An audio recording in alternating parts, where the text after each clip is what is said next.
தற்போது நடைபெறும் உங்களுடன் ஸ்டாலின் முகாம்களில் பெறப்படும் மனுக்கள் பரிசீலிக்கப்பட்டு விரைவில் விடுபட்டு போன தகுதியான அனைவருக்கும் வீடு தேடி மகளிர் உரிமைத் தொகை வழங்கப்படும் எனவும், முகாம்களில் பெறப்படும் மனுக்கள் மீது 45 நாட்களில் தீர்வு காணப்படும் என தமிழ்நாடு ஊரக வளர்ச்சித்துறை அமைச்சர் பெரியசாமி கூறியுள்ளார். அரசு சேவைகளை மக்களின் இருப்பிடத்துக்கு கொண்டு சேர்க்கும் வகையில் தமிழ்நாடு முதலமைச்சர் ஸ்டாலின் உங்களுடன் ஸ்டாலின் திட்ட முகாமை கடந்த 15ஆம் தேதி கடலூர் மாவட்டம் சிதம்பரத்தில் தொடங்கி வைத்தார்.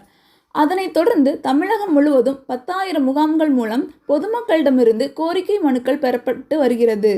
அந்த வகையில் ஊரக வளர்ச்சித்துறை அமைச்சர் பெரியசாமி திண்டுக்கல், கன்னிவாடி பேரூராட்சி மற்றும் தேவதானப்பட்டி ஊராட்சி ஆகிய இடங்களில் உங்களுடன் ஸ்டாலின் திட்ட முகாமில் பொதுமக்களிடமிருந்து கோரிக்கை மனுக்களை பெற்றுக்கொண்டார்.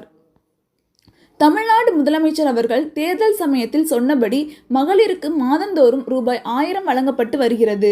இதில் சுமார் 1.60 மனுக்கள் பெறப்பட்டன. பெறப்பட்ட மனுவில் சுமார் 1 கோடி மகளிருக்கு மகளிர் உரிமை தொகை வழங்கப்பட்டுள்ளது.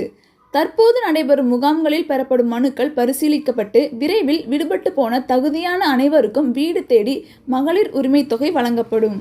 அரசு பள்ளியில் படித்து கல்லூரிக்கு மேல் படிப்பிற்கு சென்றால் மாணவிகளுக்கு மாதந்தோறும் ரூபாய் 1000 வழங்கும் புதுமை பெண் மற்றும் தமிழ் புதல்வன் ஆகிய திட்டங்களின் கீழ் சுமார் 18 லட்சம் மாணவ மாணவிகள் பயனடைந்து வருகின்றனர்.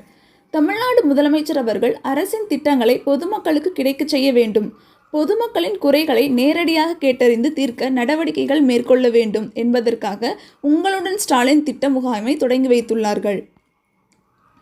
இது மக்களுக்கான அரசு, ஏழைகளுக்கான அரசு.